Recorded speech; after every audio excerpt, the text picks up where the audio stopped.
Maybe కొంతమందికి political ఫ్యూచరే ఖతమవుతుంది. కానీ ఇప్పటిదాకా మన పొలిటికల్ హిస్టరీలో మనం ఎక్కడా కూడా ఒక పొలిటికల్ సామ్రాజ్యంతో పాటు ఎట్ ద సేమ్ టైం మొత్తం పరువు ప్రతిష్ట దిగజార్చిపోయి రోడ్డు మీద పడే స్థితి ఒక్క పేరుతో జరగబోతుంది ఆంధ్రప్రదేశ్లో సంచలనం. ఆ పేరు నాకు తెలుసు, కానీ చెప్పడం భావ్యం కాదు ఇప్పుడు, బికాజ్ ఇంకా ఈడీ సౌదాలు అలాగే ఉన్నాయి. రూమర్స్ ప్రకారం ఏంటంటే, సోషల్ మీడియాలో వచ్చే రూమర్సే, నాకు తెలిసిన వార్త కాదు ఇది, మళ్ళీ క్లియర్గా చెప్తున్నాను.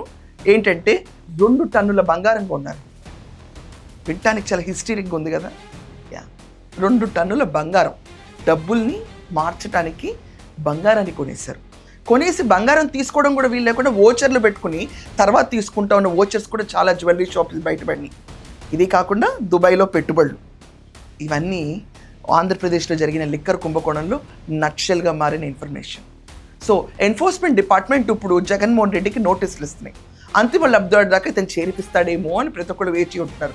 కానీ ఈరోజు రాష్ట్రంలో నాకు కూడా ఒక పెద్ద ఇంట్రెస్ట్ ఉంది. ఎవరా మహిళ? ఆ మహిళ పేరు మీకు తెలుసుంటే, ఎవరైతే అంతిమ లబ్ధిదారుడికి సపోర్ట్ చేసిన మహిళ ఎవరో మీకు ఐడియా ఉంటే, బంగారం మొత్తం స్కీమాటిక్గా దోచిన మహిళ ఎవరో మీకు తెలుసుంటే ఖచ్చితంగా కమెంట్స్లో మీ ఒపీనియన్ రాయండి.